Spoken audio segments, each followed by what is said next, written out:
Hi guys, and welcome back to the Lazy Girls Kitchen. For those of you that are new, my name is Maggie and welcome. Today I want to talk to you about Thanksgiving. So obviously the core of Thanksgiving dinner is your turkey. So today I want to share with you a turkey recipe that I've been making for about 5 years now, when I first started to cook my own Thanksgiving. And the one thing I have to say is this was the first year that my turkey did not render a ton of fat. So I couldn't really brine it as much. So you have two options here. You can add some chicken broth to the bottom when you're cooking the turkey. Or number two is you could just melt some butter, and then every half an hour to an hour, you could just spritz the butter over your turkey while it's cooking. For me, because I use so much butter on the skin, I didn't do that because I didn't find it necessary. But if you want to get a little bit of extra flavor, you most definitely can. Besides that, this turkey is flawless. It's so good. It was literally gone in no time. I had to actually take some pieces and save them because I'm making a turkey lasagna and I needed the turkey. So before it was gone, I needed to take some. But you are gonna love this recipe as much as I do. I hope that you serve it on your Thanksgiving tables. And if you wanna see how it's done, make sure you keep on watching.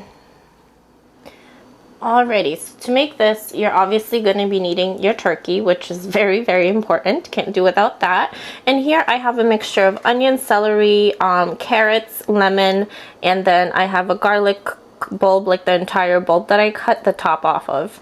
And then what I have here is just thyme and rosemary that I chopped finely. Some garlic. This is actually the top of this that I wouldn't let go to waste, so I just diced it.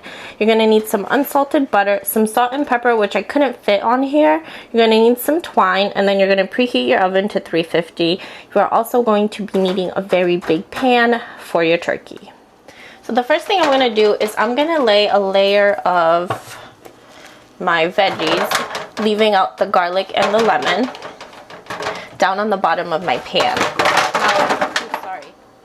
Alright, so I want to do this now because once I start touching the turkey, I really don't want to touch anything else. You want to just be really careful because if you touch, your turkey and it's raw and juices get all over the place, you could get really sick. So just be careful with that. So to my butter, I'm going to just add a generous pinch of salt.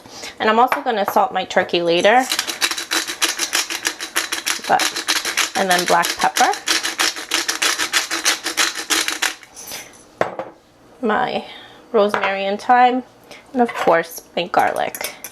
And then I'm just going to mash all this together to make one creamy butter.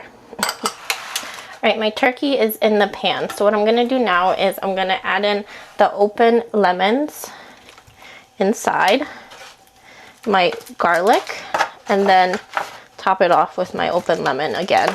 And then what I'm going to do now is I'm going to use my fingers to kind of make a little bit of like a layer between the skin and the actual turkey.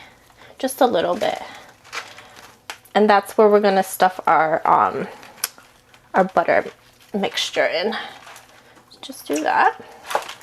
And don't worry if you can't get too far down because eventually the butter mixture is going to drip down. So you don't have to worry about your chicken being, your turkey not being flavorful enough. Kind of gently. Okay. So now the work begins. So I'm going to take patches of my butter and I'm just going to start stuffing it into my burger.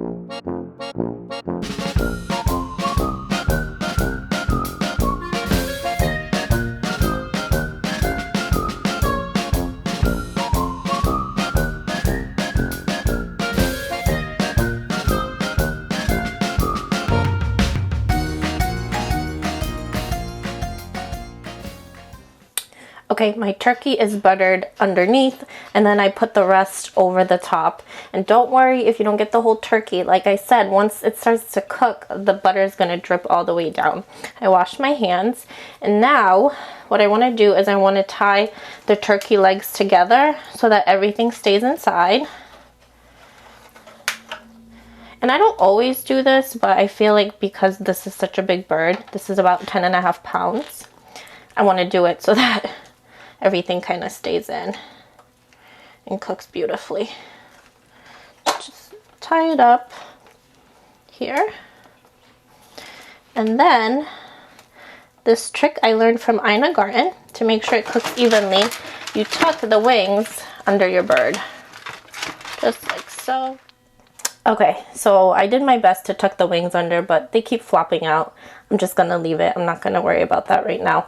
So what I'm gonna do now is, my bird is about 10.5 pounds. So I'm gonna cook this for 2.5 hours at 350.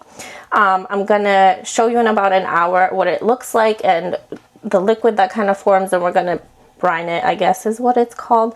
If I'm wrong, let me know down below. And also, if you do have a bigger bird than about 12 pounds, you're going to want to add about 15 minutes per every pound. So you can do the math on that. And I will see you here soon to show you what it looks like in the middle of the process. Alright, so my turkey has been in the oven for about an hour. I want to show you. And there's actually no liquid here. You could see it's starting to get really brown. There's no liquid here, which I thought it would render some because I've always had that happen, which is totally fine. If it does render it, you want to use one of these, and you just want to take some of the liquid, suck it up, and then pour it over the turkey. If it doesn't, it's totally fine. You could just cook it still in there. Just keep checking on it every like 30 minutes or so. After 2.5 hours, you're going to take this out, cover it with some aluminum foil, and you're going to let it rest before you cut into it. You want to let it sit for about 30 minutes or so. So I hope you guys like this recipe. Please make sure that you subscribe and give me a big thumbs up, and I'll see you guys next time. Bye.